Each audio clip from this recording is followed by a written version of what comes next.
Hello everybody, welcome to Keeping On From The Kop podcast with me, Carl Newton, season ticket holder in block 22 in the Kop. So in this episode I want to talk to you a little bit about League One last season, my reflections on it. So first and foremost, the thing to note is, looking back on it with the benefit of hindsight, I'm kind of glad that we got relegated to League One. I think we needed to have a massive clear out of players, a massive change in mindset and winning mentality and winning atmosphere. And it was like hitting a big reset button, and the trajectory now is only upwards. So I'm almost thankful for it, to be brutally honest. I'm going to reflect a little bit on League One now. So especially in the first couple of months, we found it tricky. You know, took a couple of defeats on the road, a couple of draws. Looked like we needed a bit of time to settle down. That was partly as well because we recruited a new squad, more or less. We had to recruit a lot of players last year, which we did exceptionally well. You know, we got the likes of Iwata, who was playing Champions League football at Celtic. We got Jay Stansfield on transfer deadline day, who, by the way, at that point had made his debut for Fulham in the Premier League at Manchester United. We managed to get Jay, and we recruited some other great players as well, like Clara at the back. We got Keshi Anderson in, who was unbelievable last season in comparison to the season before when we had him on loan. But I'll talk a little bit more about sort of the players later. The main change was in manager as well, Chris Davis. So not many people outside of the game knew about Chris Davis prior to his appointment. But this is a guy who was assistant to Big Ange at Tottenham and also has a 15-20 year coaching career behind him, with Brendan Rodgers mainly at Leicester, at Liverpool, at Celtic. This is a vastly experienced guy.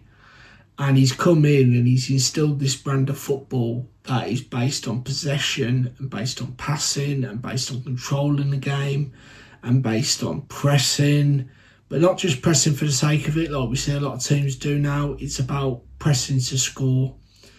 And he was very vocal in the fact that he was aware that, you know, no club in English football has lost as many games as we have in the last sort of 10 years, and straight away he wanted to address that, and he wanted to get a winning feeling back to the club, a winning atmosphere, a winning mindset, and he certainly did that last year. So I'm going to now look at a few of the stats from last year that sort of stand out to me. So the main stat is obviously the all-time EFL Football League points record of 111 points, which is an average of 2.41 points per game. We then look at the home record. So we've got 19 wins at home, 4 draws at home, and 0 losses at home, accruing 61 points in that time. And the away record of 15 wins, 5 draws and 3 losses, accruing 50 points. So straight away you can see we've not been beaten at home last season in the league, and away from home, okay, we took 3 defeats and there's 1 more draw, but you know, we've more or less managed to win away from home and at home as well. Over the season, we've scored 84 goals, which is 1.83 goals per game. And we've only conceded 31 goals, which is 0.67 per game, with a total clean sheet count of 22. Gives us a goal difference of 53. So that's pretty bang on as well. So then we look at average possession. So our average possession rate over the season was 66.9%, which is staggering. And it emphasises Chris Davis's philosophy of passing and possession. And to be honest, in most games we were hitting the sort of 70% mark. We just dominated games. and everything that we saw on Friday night against Ipswich indicated that will be the case in the Championship as well. So yeah, pass success rate of 84%. Total passes throughout the season, 26,323. Touches in opponent's box, 1,164. And then the next one, which I quite like, is crosses, which is 1,024. So that's another thing in a couple of his interviews Chris Davies picked up on as part of his philosophy, the importance of getting crosses into the box. So it's because in his view, and I agree, a cross can do one of three things. You can either find your man and you've got a goal scoring opportunity. Secondly, you could get the opposition defending with their backs against the walls and scrambling, and then that could fall to your player to intercept, and that's another goal scoring opportunity. Or thirdly, it can lead to the odd own goal, and we had a few OGs against us last year, so that was encouraging. We then look at high turnovers, so this is the pressing side of the game, where we constantly pressed teams, and we did it with press to score, so we did it with intention of scoring, and we were pressing throughout the whole pitch really, because it's about, we'll set the tempo, we'll dictate the play, we'll press you and force you into playing quicker than you want to play, and possibly then making mistakes. So high turnovers, this being turnovers in the opponent's half typically, was 233. 39 of those led to us taking a shot at goal, and 5 led to a goal. And then possession won in the final third 877 times. So that shows you the effectiveness of the pressing system, and it's something we were doing again against Ipswich on Friday night, which was fantastic. Only failed to score in 4 matches as well last season. So yeah, it's about pressing. It's about setting the game at your tempo, the tempo you want to play at. We recruited some brilliant players. A lot of changeover at the club last year. A lot of players came in. Some went out. Obviously, some of them were shrewd, like Alfie May. League One top goal scorer. Bang, let's go and get him. And I would have liked to have seen him got a chance in the Championship after watching the documentary, because he seems like a lovely guy. But there's no room for sentiment on the trajectory that we're going. We're looking to go up to the Prem, if not this season, certainly in the next 2 or 3 seasons. And perhaps League One is Alfie's level, if we're completely honest. So yeah, that's that. And we signed some good players. Highlights in the squad for me: Ethan Laird took a while to get going. He didn't really get going until Christmas, but then once he did, he was, the back end of last season, he was absolutely superb. Clara was rock solid at the back. Started with Bielik initially, but then Davis came down from Rangers, and them two at the back were, the back end of last season, were just rock solid. Left back still leaves a bit to be desired for me. We kind of rotated it with Cochrane, with Stamsted, and with Taylor Gardner-Hickman. I'd like to see us get a quality left back in what's left with the transfer window, but we'll talk about that in another video. We started with Peacock Farrell as our number 1. It soon became quite apparent that he wasn't quite at the levels we needed him to be, and then Allsop came in, and Allsop, the guy's a frustrated outfield player.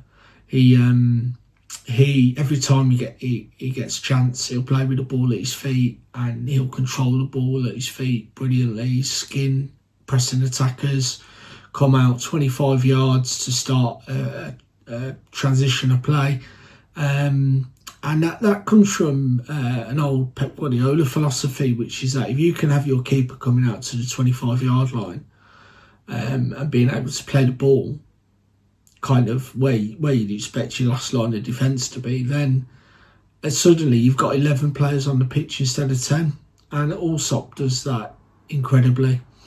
Keshi Anderson last year, I mean, we had him the year before on loan and he didn't really pull up any roots, didn't overly impress. For it's another player we'll never see again.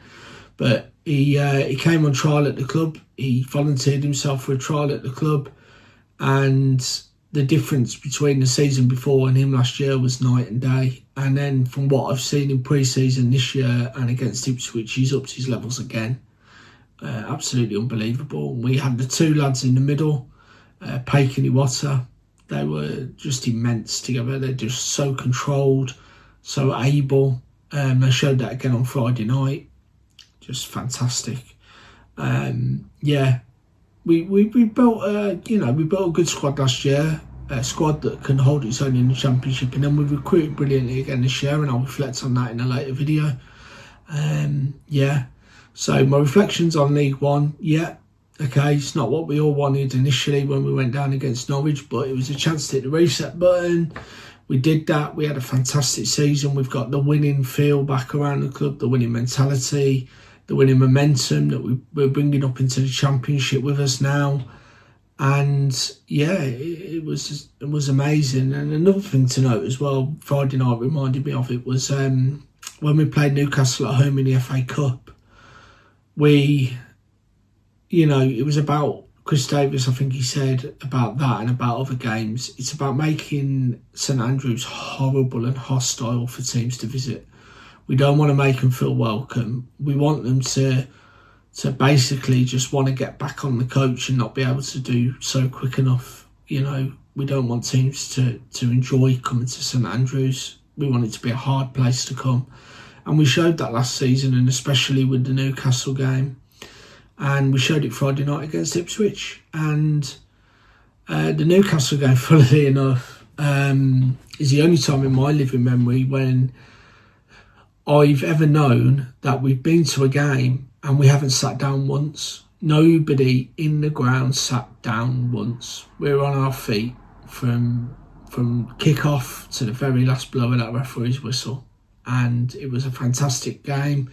We challenged ourselves against a high-flying Newcastle, and we more than matched them for, I'd say, 70, 80 minutes. And then the last sort of 10, 15 minutes, the real bit of Premier League quality showed.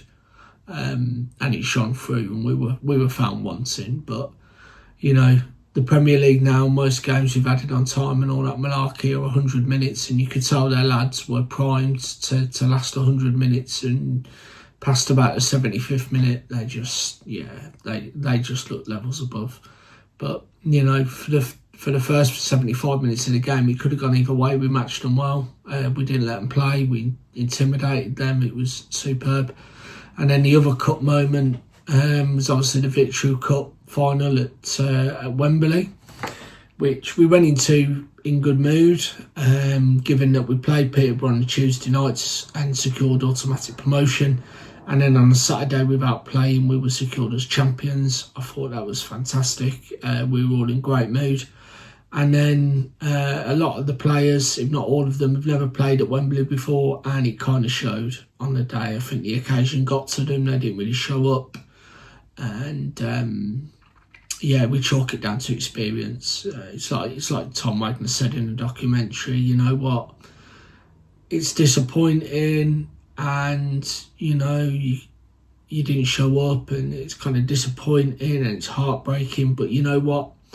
If we carry on the course we're going, you'll be back at Wembley soon enough, and we'll be winners that time.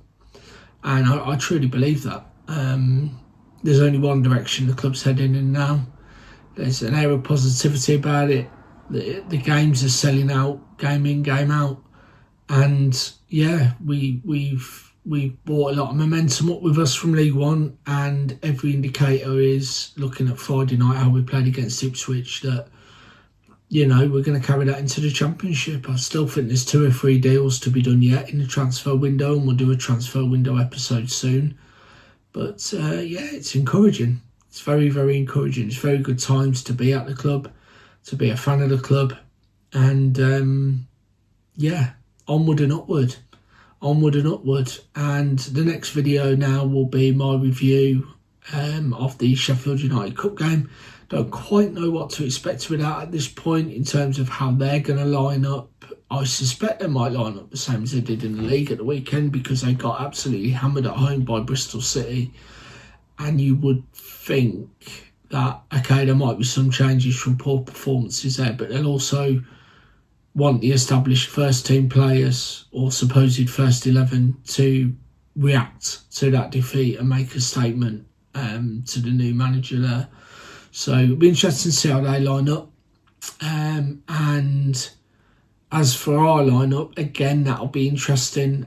We've got a tough away day at Blackburn on Saturday, so I think there will be some changes. I'd almost stick my mortgage on the fact that Beadle will play in goal, because the way football is now, you see that keepers that are second choice at a club are often promised cup games. So I imagine Beadle will play from the off. But yeah, I'll review the game from there, and we'll see how it goes.